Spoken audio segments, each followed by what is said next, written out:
Dust rolled off the stage road like smoke from a cook fire as the Butterfield coach clattered into Sparrowbone, Wyoming territory. When the driver snapped the reins and the wheels screeched to a halt, Calorose Dupree gathered her patchwork carpet bag, drew in a breath that tasted of sage and sun-baked cedar, and stepped down onto Main Street.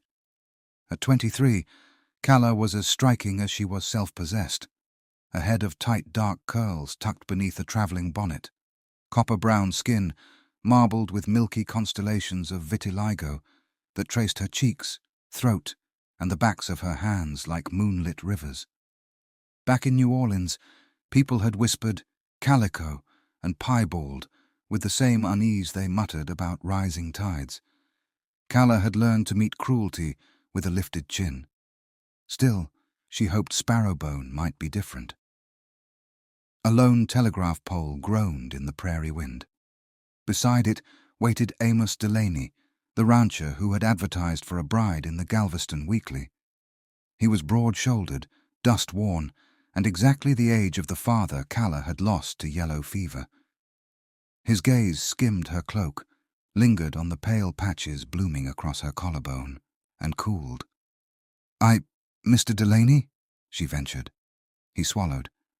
"Ma'am, I thought—" He fumbled for gentility but found only dread.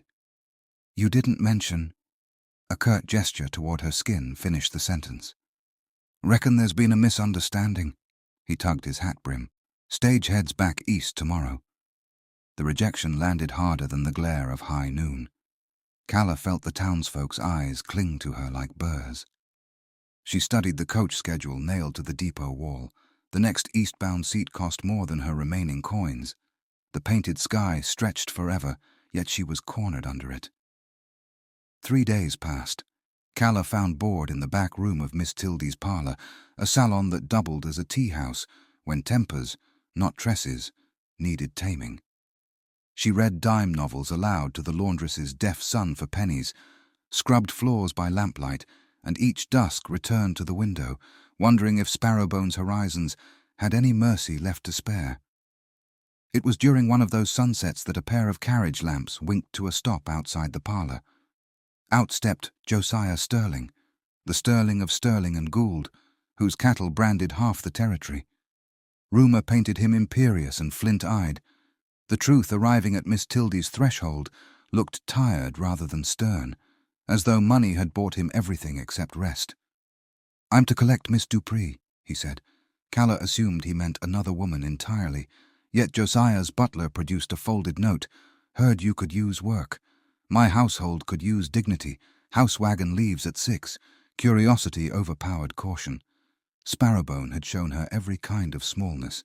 Perhaps its richest man had room for something large. Sterling Ranch sprawled across red-gold grasslands that hummed with crickets. The main house, 3 stories of white clapboard trimmed in midnight blue, stood like a ship sailing prairie seas. Josiah led Calla into a library brightened by stained glass transoms. "I wasn't seeking charity," she said before he could speak. He nodded, considering her the way an astronomer regards a strange new star, examining light, not rumor. "And I wasn't offering it. I need a steward for my correspondence. My father's ledgers are in shambles. You know letters. You know numbers." "I know perseverance," she answered. "The rest I can learn." That won a smile, small but genuine. He supplied room, board, and a wage, generous enough to reticket her east if she wished. "Stay a month," he proposed. "See if the land suits you." The land did suit her. Calla rose before dawn, sorting bills of lading while meadowlarks rehearsed the day. Josiah brewed chicory coffee strong enough to prop up a barn, and they shared it at a drafting table cluttered with maps. One morning, he found her tracing cattle routes on parchment. Pale fingers of vitiligo wove across the trail like branching rivers. Josiah set down 2 tin cups, watching in thoughtful silence. "Does it ache?" he asked, gentle. "No," she said, "but sometimes people squint at me as though it hurts them." Her laugh was brittle, then softened when she met his steady gaze. "Odd, isn't it? My skin tells the story of itself. Folks just won't read the words." "I reckon most stories need the right listener," he replied. The warmth in his voice stroked nerves Calla had kept armored for years. Soon their work table became a confessional of histories. Josiah spoke of a mother who died birthing his sister, of a father who measured affection in acreage. Calla recounted New Orleans markets perfumed with cayenne and magnolia, and the night her mother painted those first pale spots with elderberry juice so the neighbors might think them deliberate patterns. With each shared tale, caution retreated like mist. Emile, the ranch foreman, caught them laughing over an abacus one afternoon and whisper to the cook, "Son's got competition for brightest thing on this prairie." Late July delivered calamity. A flash flood tore through the northern pasture, scattering 600 head. Insurance inspectors would arrive in a week. Without proof of reclaim, Sterling Ranch might sink under debt. For 2 days, Josiah rode storm-fatigued gulches, returning empty-saddled.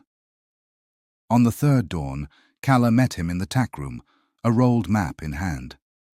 "I've compared the deed surveys with water channel drift," she said. "The herd likely drifted into Crowfoot Basin." Her fingertip, half caramel, half moon-white, tapped the parchment. "If we post drovers here and here, we can sweep them home before the adjusters arrive." Exhaustion dimmed Josiah's face, but hope sparked anew. "Ride with me?" he asked. They galloped across washboard plains, sky boiling violet above them. At Crowfoot Basin, cattle milled like panicked chess pieces until Calla's whistle, sharp, confident, sliced the commotion. She'd helped herd goats along the Mississippi levees and knew the rhythm animals trusted. Josiah watched her coax ton-weight beasts with a calm fierceness that made even thunder pause to listen. By nightfall, the herd crowded Sterling corrals once more. Lanterns strobed across Calla's cheeks, gilding her vitiligo like liquid gold veins. Josiah dismounted and removed his gloves, as though formality were a too-tight collar he meant never to wear again. "I owe you the ranch," he said. She shook her head. "Just my wage. I'd rather owe you my heart." Silence fell, deep enough to hear cottonwoods breathe. Calla had braced for derision in Sparrowbone. She hadn't prepared for reverence. When Josiah's hand reached for hers, it settled not on the unmarked brown, nor the ivory patch, but squarely across both, choosing the whole canvas.